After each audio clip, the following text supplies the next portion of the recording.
ওয়ালাইকুম প্রিয় শিক্ষার্থীরা, ইতিমধ্যে তোমাদের ভূগোল প্রথম পত্র পরীক্ষা শেষ হয়ে গেছে। এখন হচ্ছে দ্বিতীয় পত্র সাজেশন।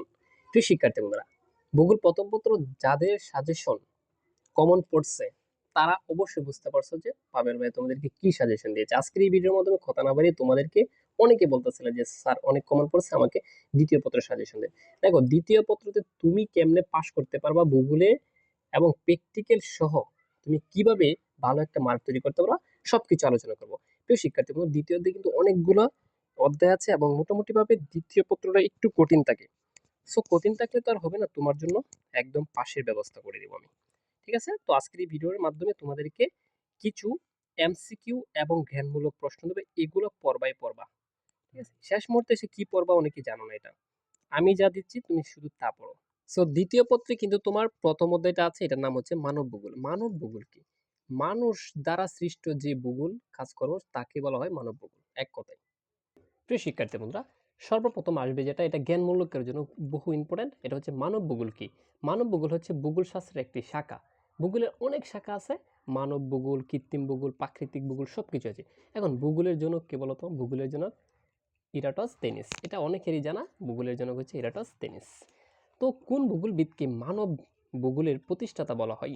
বলো তো, এটা কি বলবো? ফ্রেডরিক রাটজেল। ঠিক আছে, ফ্রেডরিক রাটজেল সকলেই জানা। এখন মানব ভূগোলের কিছু আলোচ্য বিষয় আছে। মানব ভূগোলের আলোচ্য বিষয় কি? ঠিক আছে, মানব ভূগোলের আলোচ্য বিষয় বা প্রধান বিষয় হচ্ছে খনিজ।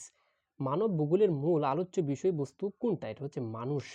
ঠিক আছে, এই যে দেখো প্রাকৃতিক, আচ্ছা দেখো প্রাকৃতিক পরিবেশ নিয়ন্ত্রিত চিন্তাধারা কোনটি? এটা হচ্ছে কি? নিমিত্তবাদ। নিমিত্তবাদ। এখন আরেকটা কথা বলে রাখি, ভূগোলবিদরা অনেক সংজ্ঞা দিয়েছে, তুমি 4 থেকে 5টা সংজ্ঞা শিখবা, অনেকের ইম্পর্টেন্ট গুলো। ঠিক আছে, এই প্রথম অধ্যায় থেকে বিভিন্ন জনের যে সংজ্ঞাটা আছে এটা যা শিখে নিবা। ঠিক আছে, তো মানব ভূগোল, এখানে আমি একটা কথা বলে রাখি, মানব ভূগোলের বিষয়বস্তু কোনটি নয়, কোনটি বিষয়বস্তু, এগুলো পড়বা। এখান থেকে একটা এমসিকিউ 100% থাকবে। ঠিক আছে, তাহলে দেখো মানব ভূগোলের বিষয়বস্তু নয় কোনটা? মহাসাগর। আর সবগুলো হচ্ছে ভূগোলের উপাদান বা বিষয়বস্তু। মানব ভূগোলের প্রধান উপাদান কোনটি? প্রধান হচ্ছে কি? মানুষ। মানুষ না থাকলেই হবে না এখানে ভূগোল, এজন্য প্রথম অধ্যায় নাম হচ্ছে মানব ভূগোল। ঠিক আছে, মানুষ স্থান সম্পর্কিত, মানুষ স্থান সম্পর্কিত ভূগোলের যে বিশেষায়িত শাখা আছে এটার নামই হচ্ছে মানব ভূগোল। এই বহুপদী প্রশ্নগুলো তুমি শিখবাই। এই যে দেখো, এটা মোস্ট ইম্পর্টেন্ট। মানব ভূগোলের জন্য আবশ্যকীয় মানে কোনটা জরুরি? 1 আর 2, মানুষ আর হচ্ছে প্রকৃত, লাগবেই এটা। ঠিক আছে, গ্রিক পণ্ডিতেরা ভূগোলের আখ্যায়িত বা আখ্যায়া করেছে বা দিয়েছেন, এটা কি? এটা হচ্ছে 1 আর 2। এটা হচ্ছে কুরোলজি হিসেবে, আর একটা হচ্ছে ক্ষেত্রবিজ্ঞান হিসেবে। ঠিক আছে, তারপর আবার আসছে দেখো মানব ভূগোলের জন্য আবশ্যকীয় কোনটি প্রধান? এটা হচ্ছে মানুষ আর প্রকৃতি। প্রিয় শিক্ষার্থী, মানে বারবার বলতেছি, এখান থেকে এভাবে বহুপদী একটা কমন থাকবেই তোমার। মানব ভূগোলের প্রধান বিষয়বস্তু কোনগুলো বলো তো? মানুষ, পরিবেশ, অর্থনৈতিক ক্রিয়াকলাপ সবগুলাই হবে। ঠিক আছে, তো এখান থেকে এগুলা পড়বাই তুমি। দেখো, আমি আমার টেস্ট পেপার বা বই থেকে সরাসরি যেগুলো ইম্পর্টেন্ট এগুলো বলে দিচ্ছি। ঠিক আছে, প্রাকৃতিক ও মানব ভূগোলের অন্যতম বৈশিষ্ট্য কোনটা? এটা হচ্ছে অঞ্চল ভেদে। ঠিক আছে, ভৌগোলিকভাবে পৃথক অঞ্চল আমরা কিসে প্রকাশ করি? এটা হচ্ছে মানচিত্রের মাধ্যমে আমরা প্রকাশ করি। মোটামুটিভাবে প্রথম অনেক বড় আমি জানি, কিন্তু তারপরেও তোমাদেরকে আমি যেগুলো দিচ্ছি এগুলো পড়বা। ঠিক আছে, জলবায়ুর তারতম্য অনুসারে অনুসারে এশিয়া মহাদেশের জলবায়ু কত প্রকার? এটা হচ্ছে 7 প্রকার। ঠিক আছে, ইউরোপীয় পশ্চিমাংশের নাম কি? এটা হচ্ছে ইউরোপ মহাদেশ। ঠিক আছে, পৃথিবীর শীতলতম মহাদেশ বলা হয় কোনটাকে? এটা হচ্ছে অ্যান্টার্কটিকাকে। অ্যান্টার্কটিকাকে। তারপরে দেখো, বরফাবৃত বরফাবৃত মহাদেশ কোনটা? এটা হচ্ছে অ্যান্টার্কটিকা। আফ্রিকাকে ইউরোপ থেকে পৃথক করেছে কোনটা? বলো তো, এটা কোনটা? ভূমধ্যসাগর। সার্কের দেশ কয়টি? এটা হচ্ছে 8টি। সার্কের দেশগুলোর একটা শর্টকাট আছে, এই শর্টকাটটা আমি যদি তোমাকে দেই তাহলে তুমি 1 নিমিষে মনে রাখতে পারবে। তোমাকে আমি শর্টকাটটা দিচ্ছি, একটু দেখো, একটু অপেক্ষা করো। প্রতিষ্ঠাকালীন সময় ইউরোপীয় ইউনিয়নের সদস্য কয়টি ছিল? এটা হচ্ছে 15টি। এরপর হচ্ছে দেখো, নেটো এর পুনরূপ কি? নেটো এর পুনরূপ কি? এটা খুব সুন্দর করে মুখস্থ করতে হবে তোমাকে। North Atlantic Treaty Organisation. North Atlantic Treaty Organisation. ঠিক আছে, উত্তর আমেরিকার দেশসমূহের সংগঠন কোনটা? এটা হচ্ছে ওএসএ। প্রিয় শিক্ষার্থী বন্ধুরা, ও এএস। এখন তোমাদেরকে আমি সেই শর্টকাটটা দিচ্ছি। সার্কের 8টি দেশ মনে রাখার টেকনিকটা আমি আগে দিচ্ছি তোমাকে। দেখো আয়তনের দিক থেকে ইউরোপ মহাদেশ কততম? তৃতীয়। ঠিক আছে, একটা জিনিস গরম গরম দেওয়াই বলো, তোমাদেরকে আমি এই শর্টকাটটা আগে দিই, তারপর অন্য কিছুতে যাচ্ছি। প্রিয় শিক্ষার্থী বন্ধুরা, সার্কের 8টি দেশ তুমি এখনই মনে রাখতে পারবা আমার একটা শর্টকাটে।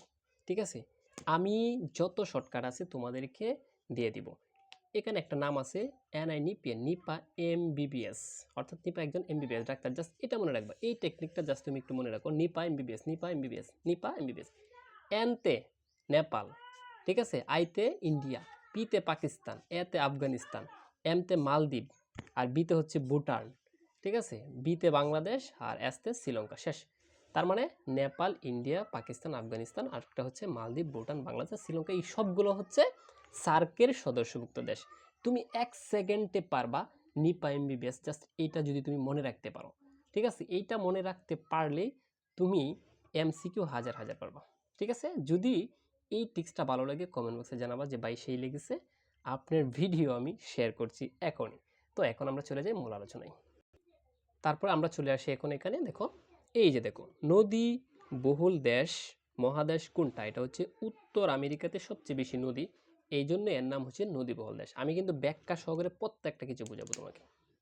আচ্ছা, তোমাকে যদি বলি পৃথিবীর দ্বিতীয় মহাদেশ কোনটা? এটা হচ্ছে আফ্রিকা। প্রথম মহাদেশ সবচেয়ে বড় বলতো? এটা হচ্ছে এশিয়া মহাদেশ, তারপর হচ্ছে আফ্রিকা, তারপর হচ্ছে উত্তর আমেরিকা। ঠিক আছে, তো কোন মহাদেশের উত্তরে ভূমধ্যসাগর অবস্থিত? এটা হচ্ছে আফ্রিকাতে অবস্থিত। ঠিক আছে, তো আয়তনে সবচেয়ে ছোট কোনটা? এটা হচ্ছে অ্যান্টার্কটিকা। সবচেয়ে ছোট হচ্ছে অ্যান্টার্কটিকা। তারপর দ্বীপ মহাদেশ বলা হয় কোনটাকে? সবচেয়ে বেশি দ্বীপ আছে ওশেনিয়া, এই জন্য এটাকে বলা হয় দ্বীপ। ঠিক আছে, কয়টি দেশ নিয়ে এশিয়া মহাদেশ অবস্থিত? এটা হচ্ছে প্রায় 50টা, এখন কিন্তু একটু বাড়ছে। হ্যাঁ, আচ্ছা, তো বিশ্বের দেখো সাহারা মরুভূমি কোথায় অবস্থিত? মরুভূমিটা হচ্ছে আফ্রিকা মহাদেশে অবস্থিত। ঠিক আছে, তো দেখো আমরা জানি ব্রাজিল অনেকে সাপোর্ট করি, আর্জেন্টিনা সাপোর্ট করি, কিন্তু জানি না যে ব্রাজিল কোন মহাদেশের উপনিবেশ ছিল? এটা হচ্ছে পর্তুগালের। তো প্রিয় শিক্ষার্থী বন্ধুরা, ভারতের রাষ্ট্রীয় নাম কি বলতো? Republic of India. Republic of India. এটার আইনসভার নাম কি? এটা হচ্ছে লোকসভা। আইনসভার নাম হচ্ছে লোকসভা। কত বছর কত ভারত কত বছর ইংরেজ শাসনের অধীনে ছিল? প্রায় 200 বছর। 200 বছর ইংরেজরা শাসন করছে ভারতকে। চিন্তা করছো? বিশ্বের বৃহত্তম গণতান্ত্রিক দেশ হচ্ছে ভারত। ঠিক আছে, ভারতের 2টা কক্ষ আছে, একটা হচ্ছে উচ্চ কক্ষ, একটা নিম্ন কক্ষ। নিম্ন কক্ষের নাম হচ্ছে লোকসভা, এটা সকলেরই জানা। তারপর এটা পড়ার দরকার নেই, এটা পড়বা সরাসরি। উত্তর ভারতের প্রধান নদী কোনটা?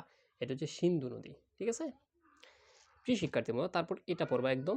ভারতের কোন দিকে সমুদ্র আছে সবচেয়ে বেশি? এটা হচ্ছে উত্তর দিকে। ভারতের, এটা মোস্ট ইম্পর্টেন্ট, ভারতের অর্থনীতির মূল ভিত্তি কি? এটা হচ্ছে কৃষিকাজ। এইটা তো 1000% ইম্পর্টেন্ট। পৃথিবীর কোন দেশকে সূর্যোদয়ের দেশ বলা হয়? জাপান।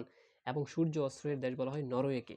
এখান থেকে সূর্য উঠে জাপানে, আর সূর্যকে অস্ত্র যায় নরওয়ে দেশে। আসলে বুঝতে পারছো? সমুদ্র বেষ্টিত প্রাচ্যের ব্রিটেন বলা হয় কোনটাকে? এটা হচ্ছে জাপানকে। সমুদ্র বেষ্টিত দেশ কোনটা? জাপান।